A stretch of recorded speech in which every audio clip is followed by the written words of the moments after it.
Good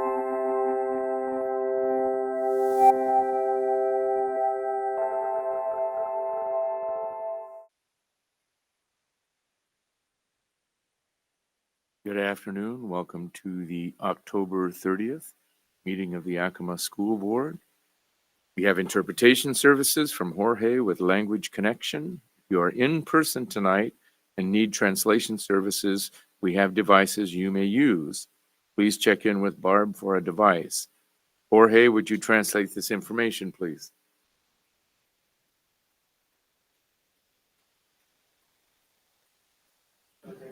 There's. So, yeah, Jorge Villaseñor, Language Connection. Si alguien necesita de la ayuda de un intérprete, tenemos los radios para hacerlo. Gracias. Thank you. As usual, we offer live streaming options for this meeting. You may find the link on our webpage under Find It Fast, and then Board of Directors, or go directly to www.ysd7.org/board-meetings.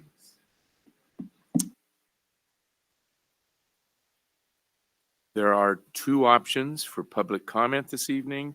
The first option is for comment on agenda items only, and the second option toward the end of the meeting is for all other topics. There are two documents to sign if you would like to speak tonight, a sign-in form and a guidelines form, and you may get those at the table up front. If you are interested in past meetings, you may find a link on our webpage to the YSD YouTube channel to view past meetings that were recorded and posted there. Barb, would you call the meeting to order, please? Director Beckett? Here. Director Rice? Here. President Walker? Here. And Vice President Villanueva and Director Navarro Jr. are excused. Would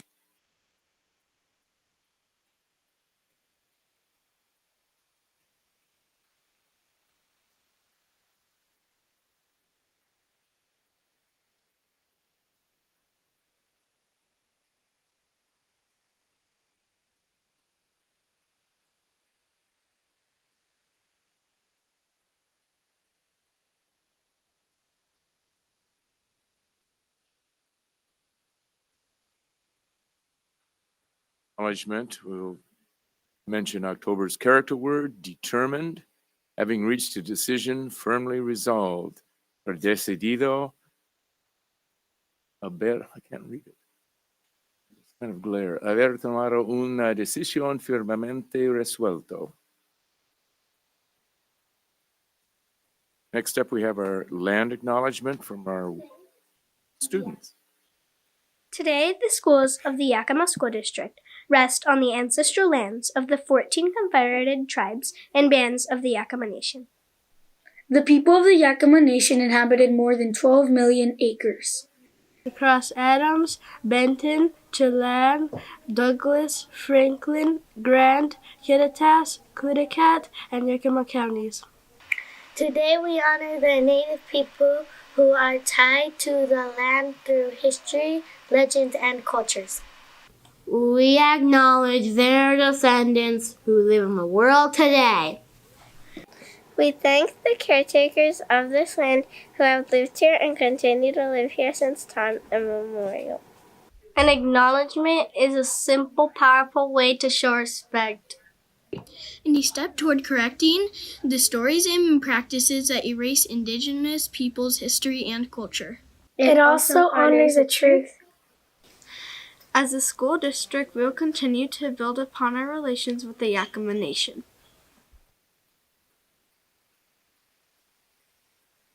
Thank you, students. At this time, I'd like to request a moment of silence to honor the memory of Jerry Milden. Jerry was a longtime teacher in the Yakima district who passed away recently. His detailed obituary would be listed in your board documents. Join me in a silence, please.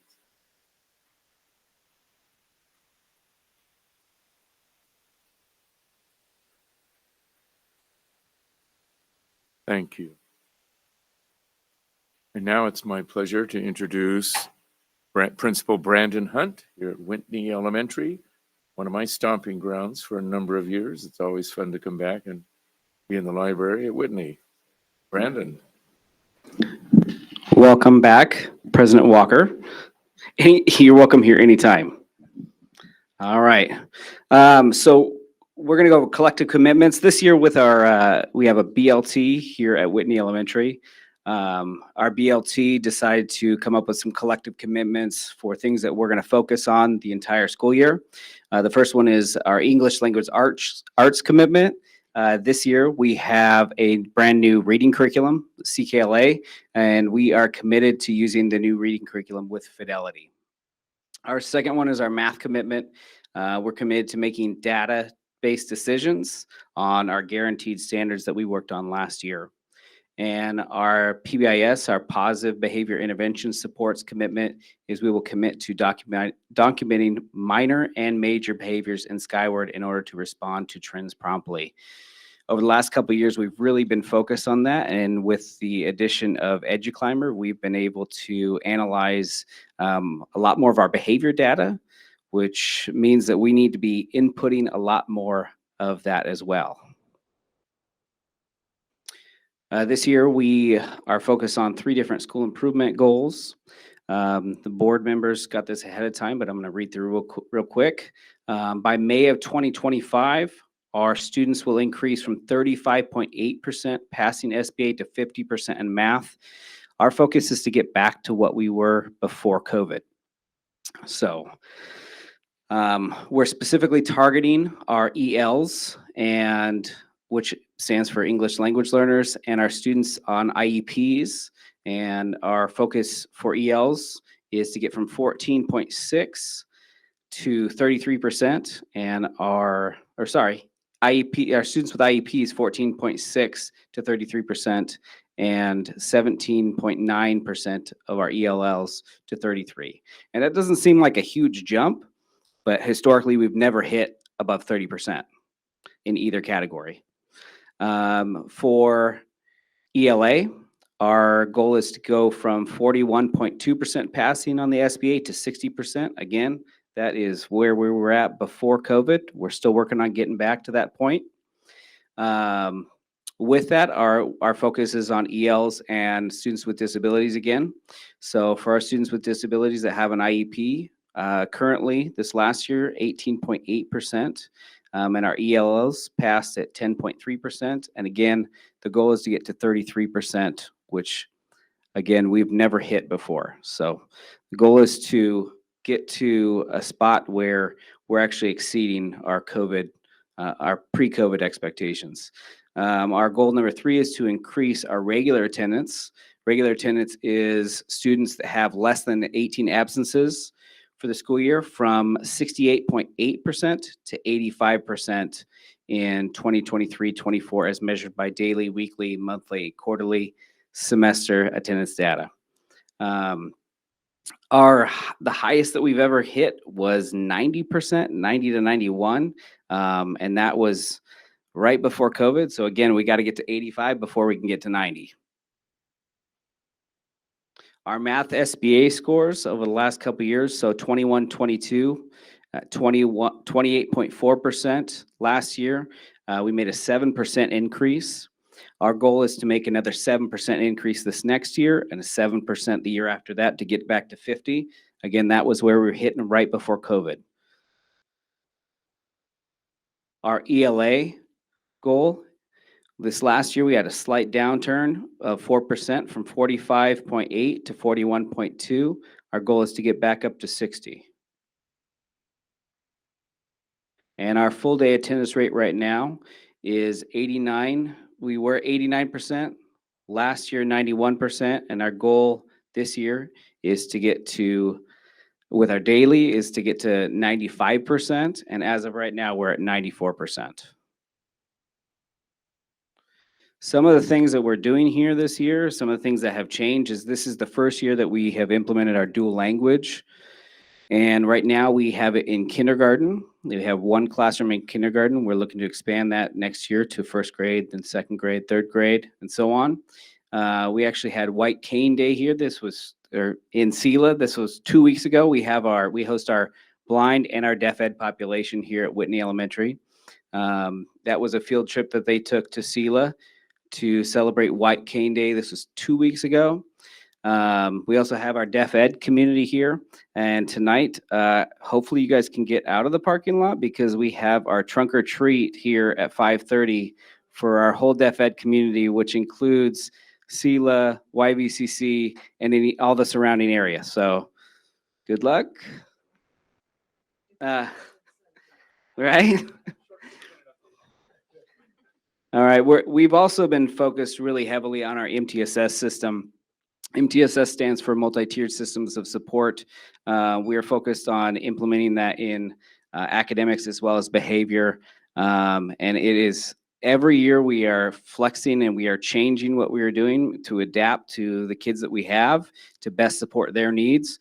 Some years are definitely more challenging than others, but we do the best that we can. And we set a lot of goals for our kids via our MTSS system in academics and in behavior.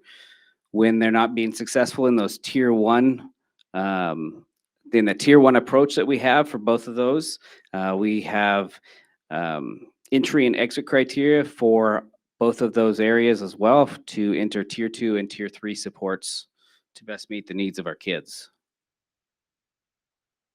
Questions?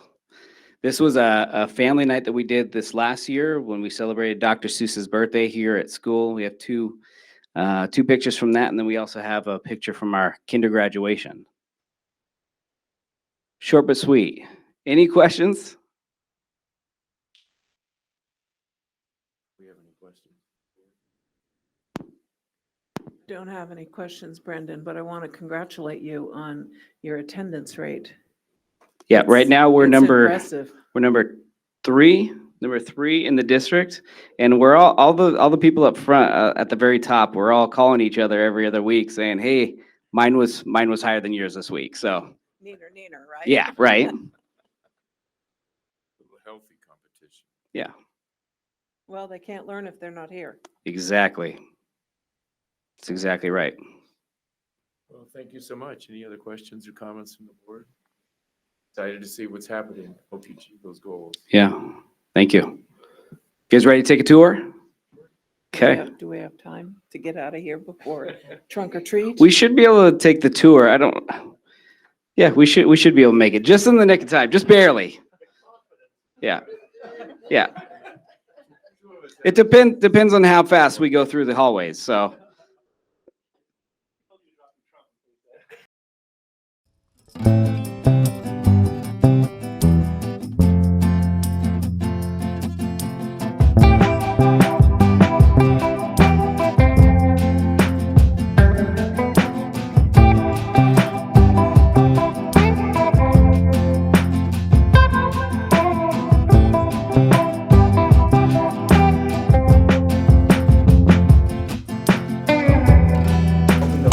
Yeah, this is our STEAM lab. So this used to be our computer lab, and we've converted it over to. Look, toys. Yep. How fun. You can just drop me off here. Right. A lot of building, a lot of creativity, teamwork. We have 2 3D printers. And a Christmas tree.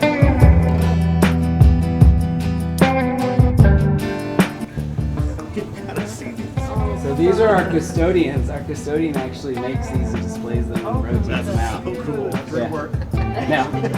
No. Very good. Yeah. Great. Let the kids love those. Oh yeah. Very nice.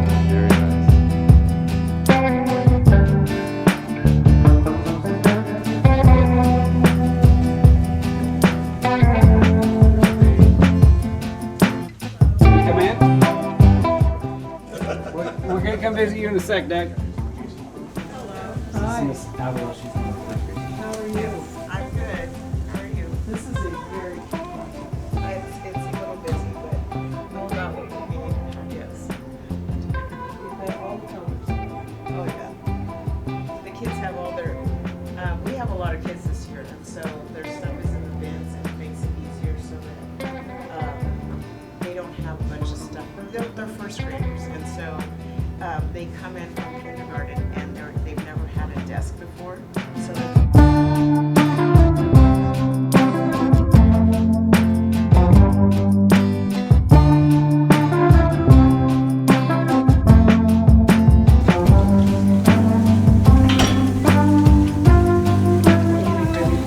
How are you?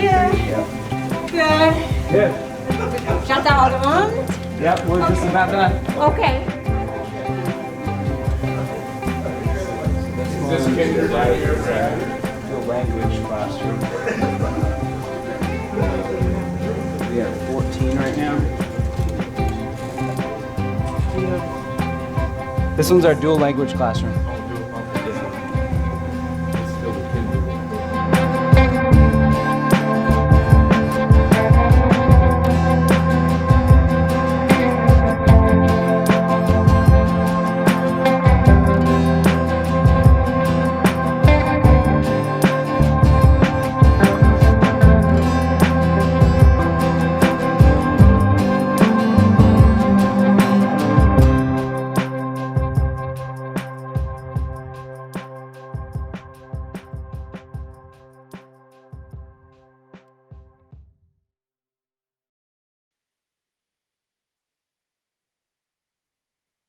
So we call our meeting back to order. Start with updates from members of the board. Do we have any updates? This is loose. I have a report from this weekend. We had the fall post General Assembly meeting of the Legislative Committee. And we got a priority of all of the issues and both for all of WASDA and then by our director area. I don't have the one pager of the consolidated language yet because that has to be approved by the board, which is meeting tonight. But I can share with you the top 10 proposals that and how they ranked out. Number 1 was amply funded staffing levels. Number 2 was support to special education programs. Number 3, full funding of basic education. 4 was transportation funding. 5 was comprehensive school and student safety. 6 was capital construction grant programs. 7 was career and technical education funding. 8 is equitable funding for regionalization and staff mix. 9 is transition to kindergarten. 10 was funding safe, healthy, contemporary school buildings. And there was a pretty close tie with 10 and 11. So we added 1 to our top 10, and that is universal free school meals. So we spent our time kind of going over the compiled one pager that staff puts together for our the document that we come out of General Assembly with so that we can share it with legislators. And like I said, that has to be approved by the board who meets tonight, and then we'll get that out. So we may have it by the end of the week. That sounds like a slate of topics. We can get our teeth into those, I think. Thank you. Any others? Just a couple. I had a really nice visit to Roosevelt Elementary and Ridgeview Elementaries, and they also were reporting some success with their attendance efforts. Maybe they're right up there with Whitney, I don't know, but that's encouraging to see. They're working really hard, and I agree. I think that's a key thing to getting our kids having more success academically is being here. Also noticed of course, the kids were in the building then, but it seemed to be a very calm, productive climate. Kids were on task, kids were behaving appropriately, the feeling was positive. Places, good to see. and observed some excellent teaching in all cases. So it's really, really fun to get out to those schools. I had one other note at the last WASDA webinar last Thursday was all about artificial intelligence. And it sparked some questions in my mind. I kind of wanted to know what we're doing around that topic in our district, and that's a conversation with our cabinet, I'm sure, and with Andy Gonzalez, and around what are some of the initiatives that we're doing around that topic. What are we planning in the future for professional development for staff around AI and for parents? And it was a really interesting topic. Some of the current, what are our current policies? And I have to admit, I'm not up to date on what our policies are. To refresh my mind. And one of the current concerns they talk about and get into that field is privacy protections, one issue for students and teachers. But there were some really positive things about tools for teachers and students. Some things around tutoring, where kids can be on computers and getting tutoring geared to their needs based on what their strengths are and their problems are. And there's some really exciting things happen around tutoring and lesson planning for teachers. So I think it was just an interesting topic, and it's something to explore in the future.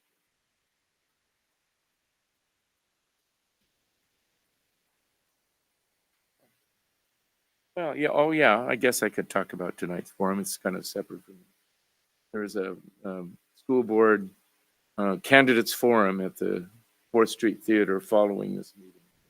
Boy, I think we were kind of nervous about how long we were going to be touring and getting trapped with the with the trunk and treat. Okay, but we'll see what happens. Anyway.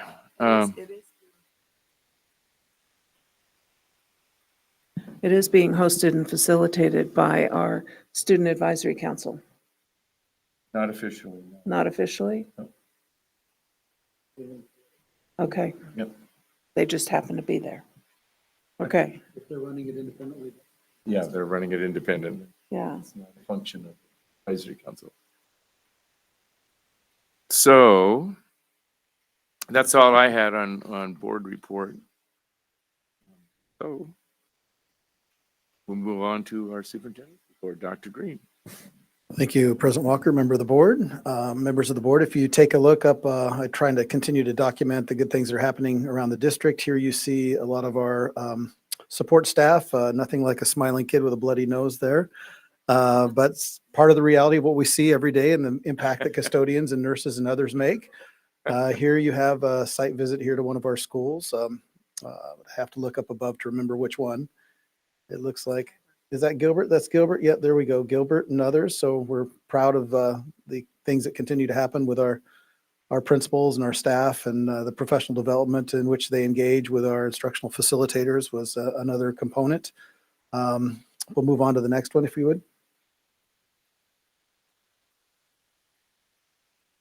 Just a reminder, of course, that we're almost on the witching hour here, and so we have wonderful things happening around Halloween, but especially around Day of the Dead, as that takes a prominent place in our culture. And you may not know this, but there are several altars that are in different parts of our different facilities to acknowledge those who have passed on. And you'll see, if you go to any of those sites, you'll see things like bread left and soda and things like that. It's a wonderful tradition that when the food gets hard and when the soda pop loses its fizz, it means that it was the spirits have come and partaken of what was left behind. So we do have some of those altars that are set up around the district. And here you see another wonderful example. I believe this is Adams Elementary. And I mean, would you not love to have an element of kinder teacher that dresses like that with those glasses and sparkles and just the great things that continue to happen in our classrooms with the enthusiasm of our staff. It's something that it elevates the learning of our students and the excitement of them to be there. You can pass through that. That's a little personal one of my son graduated his last football game, but here we see some students as well. This was a great little story. These two looked at me and they said, you know, we've been friends half our life. And I'm like, well, how old are you? I'm 8. So kind of puts things into perspective. Yeah, you got to start somewhere. So last Saturday, I did take a trip to Seattle to meet with the Spanish consulate and also Liliana Ortiz, who's one of our legislators who centers around early learning. So I attended an event there and was able to talk with her about what we're doing around college and the high school, and then also around bilingual funds. So it was very intentional to be there during that time. We're also celebrating the National Association of Secondary School Principals, announcing Principal Farley. You may recall that I was flown to DC to be a part of that selection process. And so I believe he's the first one in recent memory from the Midwest. He's from Wisconsin Principal High School. I've spoken with him, and I'm excited about the prospect of him actually zooming in and talking to our high school principals and their assistant principals. So he's up for that. So it's another connection that we're able to make and learn some of the great things happening across our system. This is a wonderful little illustration of the work that our kinder teachers are doing. I believe this is also Adams, where you see they took the photo and they cut out the photo, and then they put together the pumpkin. And if you click on one of those, you'll actually see that they right below, part of that is mi calabaza tiene 7 dientes y it looks like dos ojos. So it's my pumpkin has 6 teeth. So they have to put the teeth in place, and then the eyes, the number of eyes. So it does reinforce the work that they're doing around dual language. And they just have some wonderful displays in our schools, as you've seen this evening here in Whitney. This was an event that happened I guess it was about a week ago, or almost a week ago. This was our family academy at Washington. So I want to thank those who were in attendance, many here behind me, and to my right, I know that Jenny was there as well. So we have parents.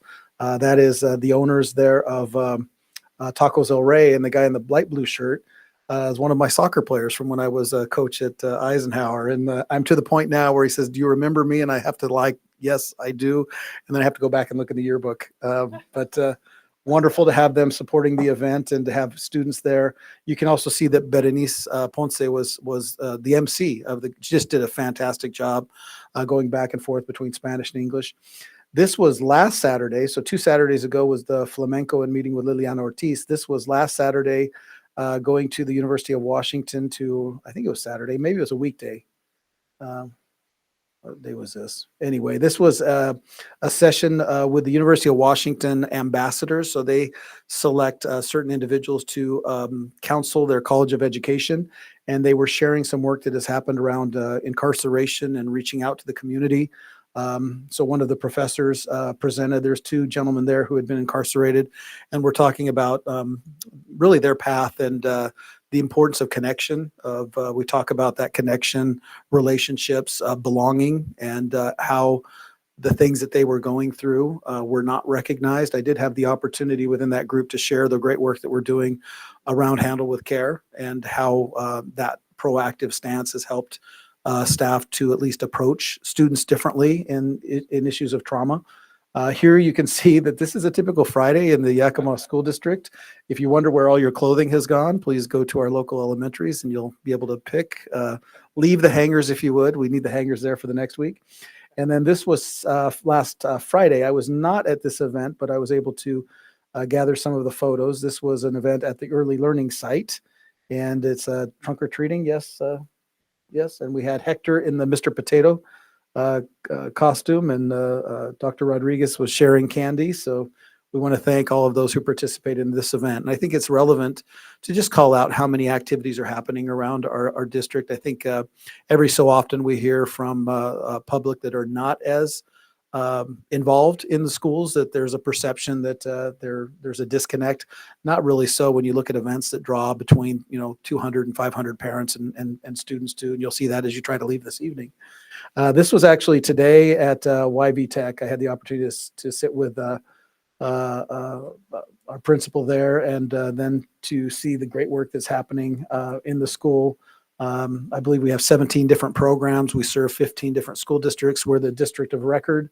It's great to just see how students can participate in a trade for half a day, go to their own high school for half a day, and it just opens doors to opportunities.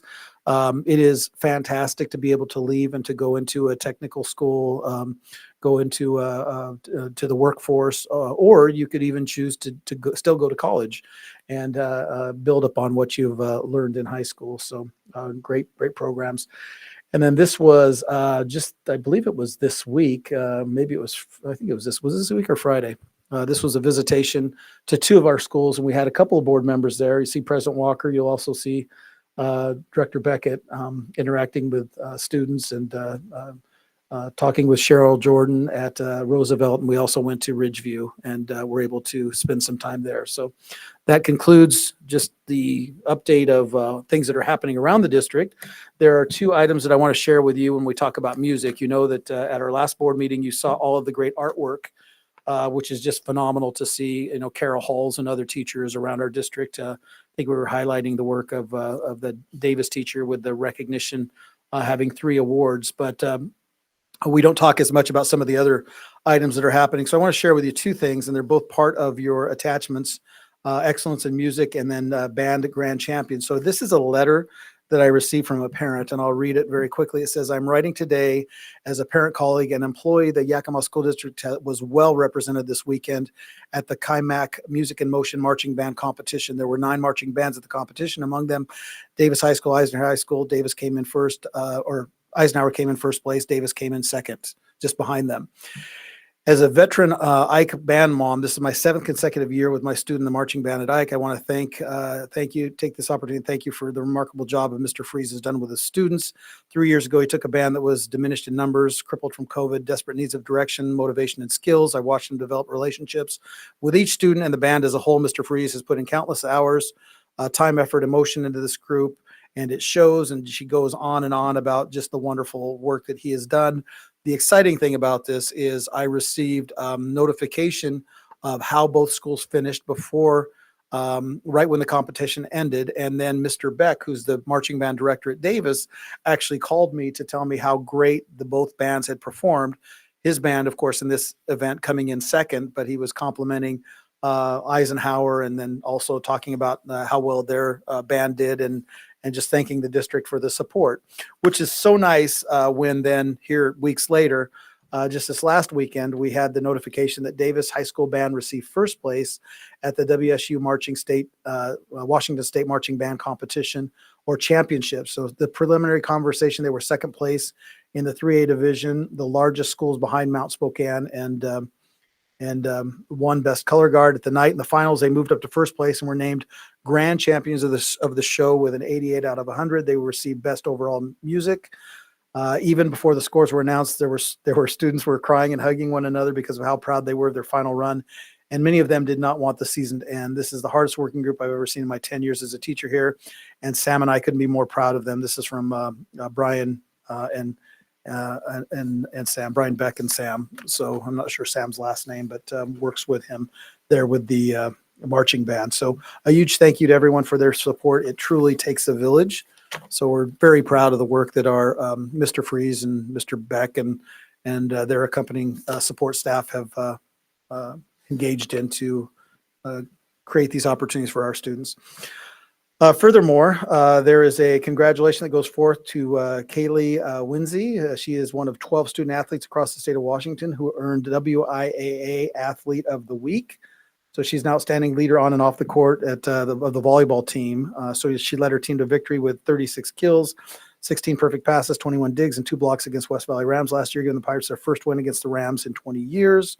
And then it goes on and on to talk about her accomplishments. So it's nice that she's being recognized as WIAA Athlete of the Week. On a different note, I was reached out to and accepted a position on the WIAA Superintendent Advisory Board. So I'll be working with them in some capacity here as I enter into that fold. And it speaks kind of well on the heels of securing the state championships for the lower categories that are now held in Yakima. I think that that actually concludes my update for today. And I thank you for taking the time. Those of you that were able to attend some of the schools, simply extend that invitation always to you as board members to participate in any of the site visitations or any of the evening events. And I think that actually does take us to the next calendar update, which will list those following outlined activities. So I'll pass it back to you, President Walker, unless there are any questions.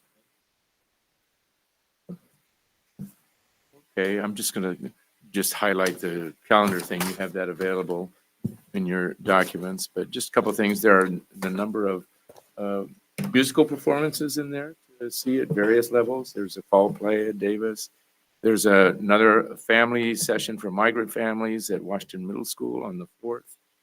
And in the volleyball playoffs, Eisenhower will be playing Davis. First round of the district playoffs, it looks like, at Davis High School. Watch that. Oh.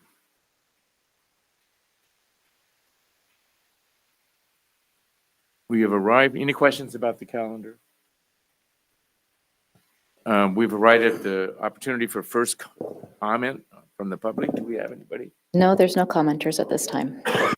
Moving on then, we have 2 items under approvals from Mr. Cooper. First, a resolution regarding our levy certification and approval of the Northwest Harvest contract. Good evening, members of the board. I'm here to provide you 2 fairly perfunctory approvals. One is the annual levy certification approval, where we have to certify to the county the amount of our annual taxes that are going to be levied to the taxpayers of Yakima School District.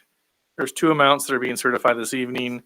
One is the annual levy amount of just about $16.5 million. The other is the annual debt service payment of $8 million. If the board chooses to pass this, these amounts would then be certified to the county and then collected on next year's tax rolls. I obviously recommend a do pass in this situation.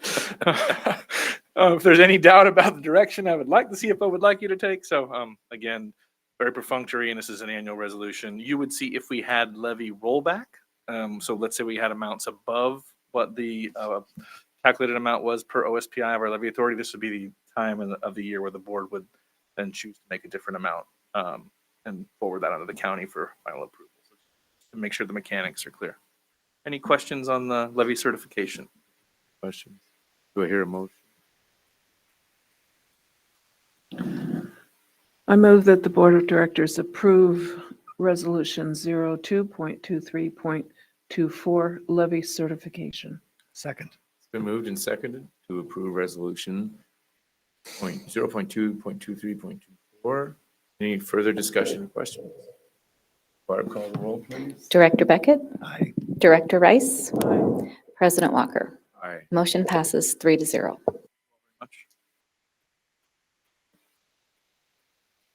And you're up again. Yes. Before you this evening too is our first Northwest Harvest agreement, which if you all know, we have created a partnership with Northwest Harvest as they are a logistical partner in our food service operations, where we have chosen to partner with them in the warehousing and delivery of our food. And so that partnership has been undertaken, and we are continuing to work through some operational logistical issues, but the partnership has come to fruition in a great way. And so the contract before you is the cost district for the warehousing and receiving and shipping, which we have now outsourced to our partner in Northwest Harvest. So if there are any questions, and the revenue stream, of course, is the actual National School Lunch Program, federal and state revenue. There is no additional cost to the operating. Questions or comments from the board? Again, do I hear a motion? I move that the board approve up to $550,000 for the Yakima School District Child Nutrition Department to partner with Northwest Harvest for warehouse storage. Second.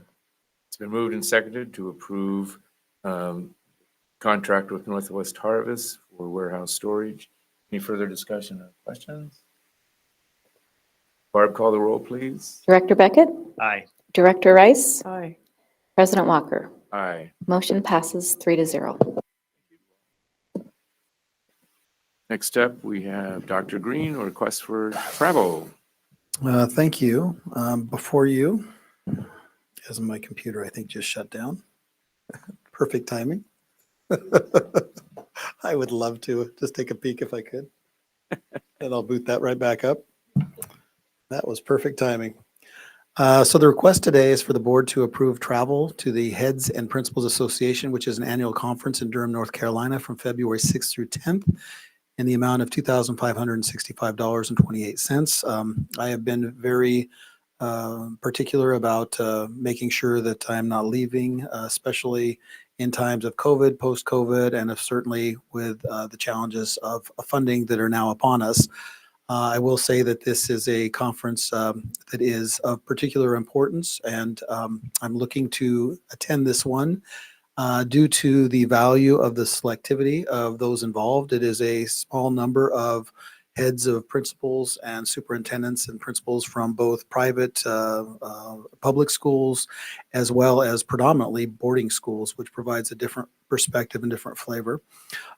This is held once a year, and I do think that being a part of this will contribute to latest in educational research, trends, strategies, and also then networking with peers both in the public and private sector to gain a perspective that you otherwise would not be able to attain in a setting of for example, AASA, which is the typical Superintendent's National Conference, which is taking place this year in San Diego, and I'm not slated to attend that one. So my request is to approve this selective opportunity to meet the commitment of being a part of the principal and heads association, which does require annual attendance to the conference.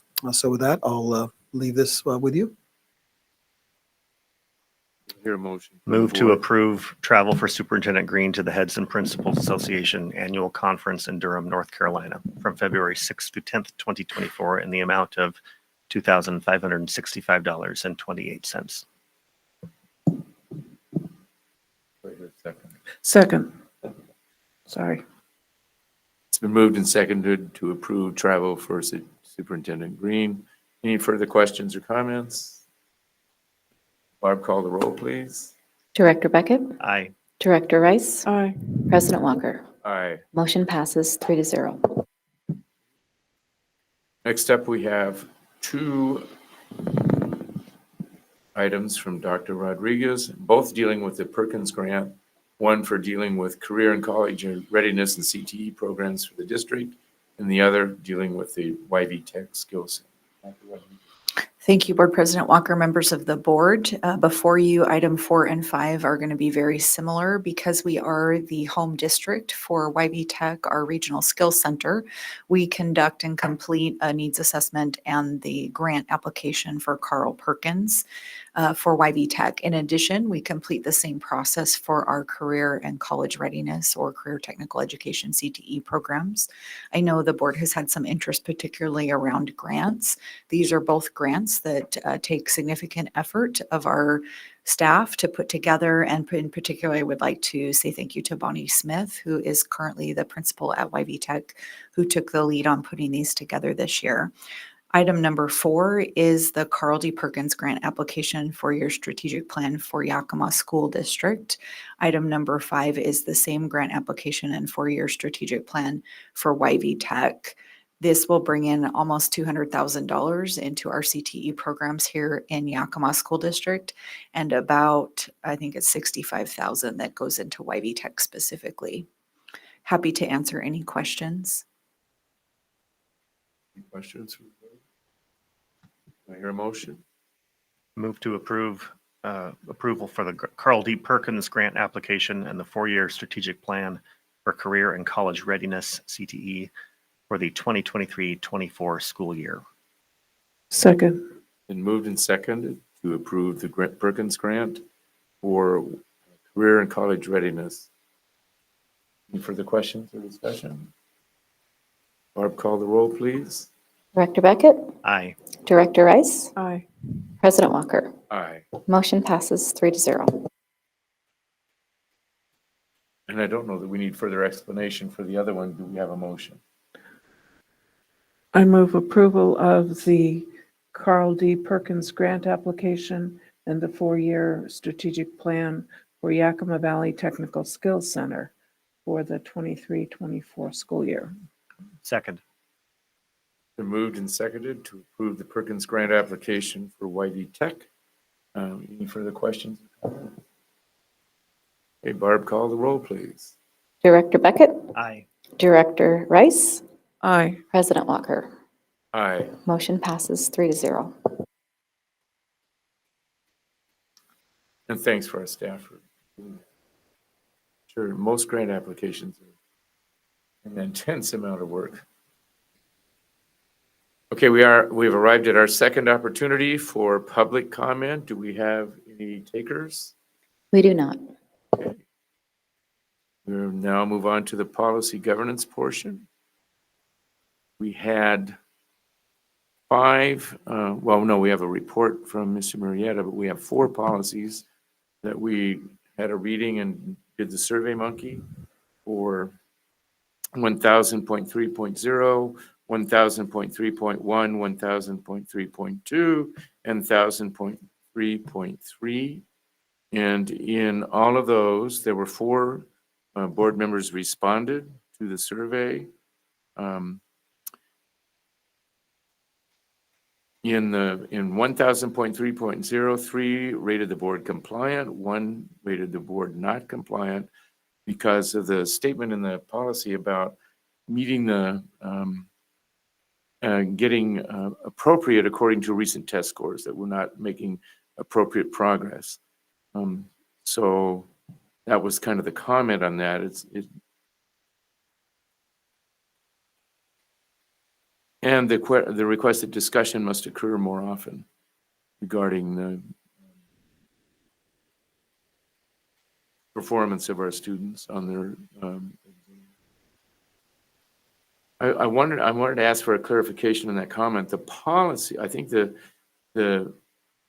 policy statement has to do with reviewing the policy annually, which is the way it stands right now. But I do believe we review results of test scores more often than that we hear test results when we hear each ends report.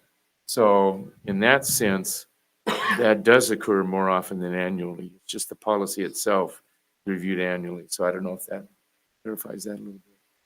I would, it is in line with the response to question 4, where I mentioned the fact that I know we've discussed in-house academic assessments that come out more often. And in the end of that comment, I said, if that's true and going to continue, of course, then that is preferable to be able to hear those. Sure. If there's nothing consistently done, then it doesn't make sense to change the timing of it. Okay, and then the remaining 3, all of them by all 4 raters were rated either fully compliant or making progress or partially compliant. And so there were none that were rated non-compliant in the remaining 3 policies. Just kind of a highlight of some of the comments. There was one comment that called for the board to be a little more future-oriented and more proactive. There was one comment saying improvements could be made considering addressing enrollment and concern about needing to dip into our financial reserves. And again, test scores were mentioned in that process. And I think that there was also a request to research local demographics and get a better picture pertaining to future possible. So that was some of the comments. But again, all were compliant or rated making progress. So were there any other questions or comments, or did my summary kind of cover the gist of those comments? Okay. So do I hear a motion to approve? I think we'll take all 4 as one. Do I hear a motion to approve?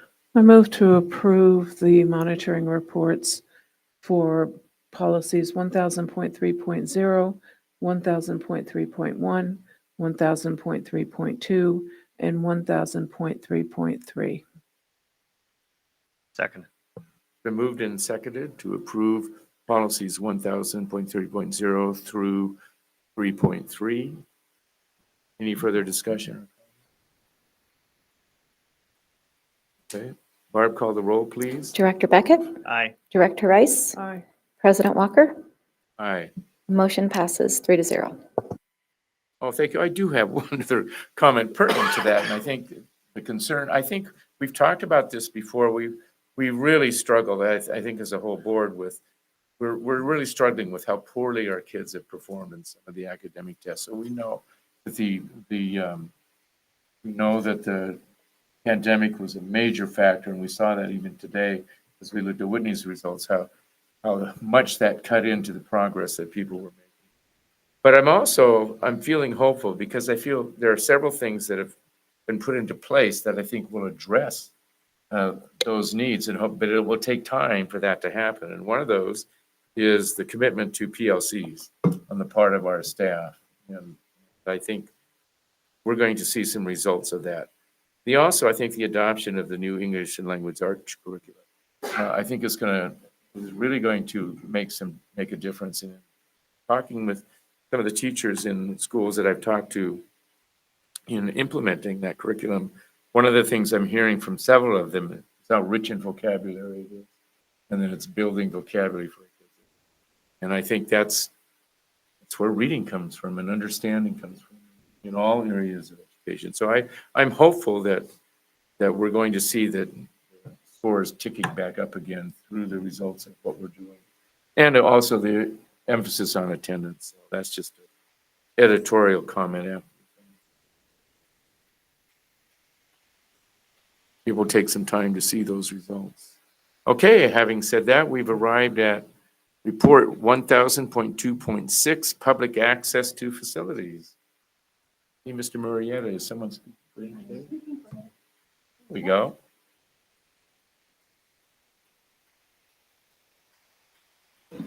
There we go. Kim Newell, I'm the Director of HR, stepping in for Anthony tonight. Policy statement 1000.2.6, the superintendent shall not unreasonably deny the public's use of facilities as long as student safety, student functions, and the instructional program are not compromised. And the superintendent is in compliance.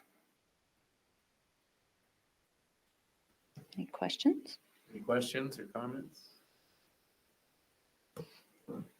I have a couple, I guess. We've talked about some of the use of athletic facilities inside our buildings and whatnot, and the decision to charge local groups for that and whatnot. I know that's an ongoing conversation and has been, I think, mitigated in some ways. And I think that's a good step in the right direction, because I think it's important that the community feel confident that they're able to access and utilize the public facilities that they are. I also have a concern about the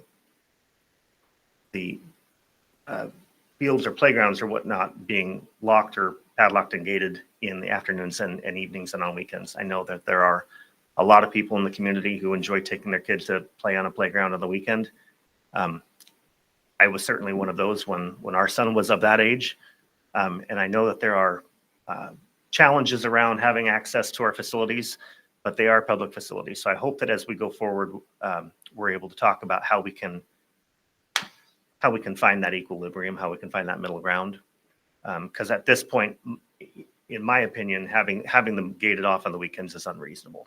But I know it's a long, ongoing conversation, and we've talked about it a little bit, and I'm sure we'll have a chance to chat about it further down the road. But I really just encourage the whole group to keep an open mind on how we can find a way to let the community still use the grounds as a park.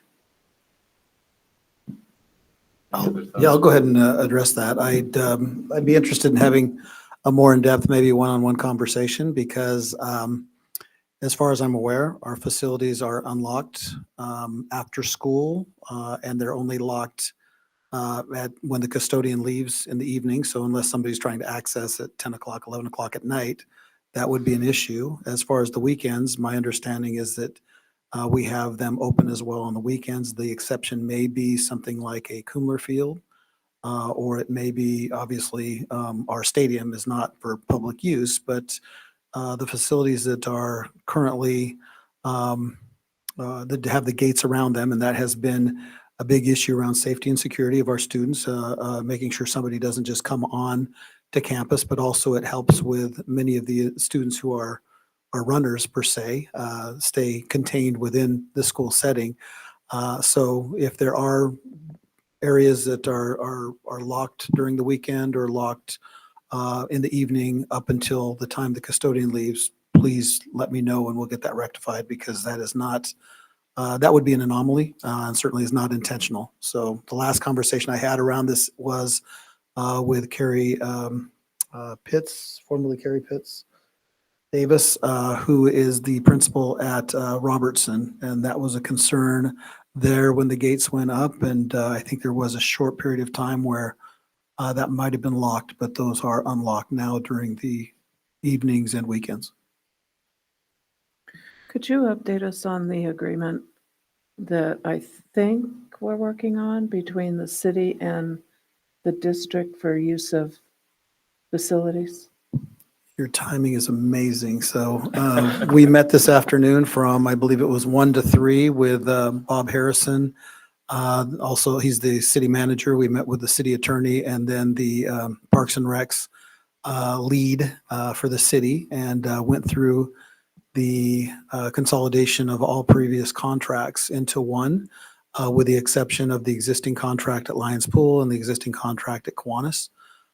So a new contract will be going into effect. I believe it goes to the city for approval sometime soon, and we'll bring that for your perusal. But it's more of an agreement of that capacity that, but we're happy to share that with you. I think the only thing that we would have to consider eventually as a school board would be, are we going to adjust any of our, we talked about costs per se. We are going to incur larger costs now through the city, so they are charging us at a time where they did not at one point. So if you look back at the 2006 contract signed by Superintendent Soria at that point, there was a reciprocal agreement where charges wouldn't take place. So that has now expired, and they are charging us as an entity to use their facilities, and we're not currently charging them. So, keep that in mind when there may be a public concern about the district considering the option. We do have to pay to use city facilities for our own students to access for practices and whatnot. So we're looking and we'll continue to look for solutions to those challenges. They mainly arise because of a lack of access to our own facilities. For example, our Davis softball and fast pitch, we do use city facilities because we lack one of our own. So when we're able to rectify that, we imagine that that will no longer be an issue. Thank you. Great timing. Thank you for the questions and the clarifications. Any other comments on that area? Okay, do I hear a motion? This is just ready to go to the Survey Monkey. Oh, okay, this is the first read. Thanks for the clarification. So we just do the Survey Monkey. I can send that out to, tomorrow, and it can be due back on Monday, November 6th.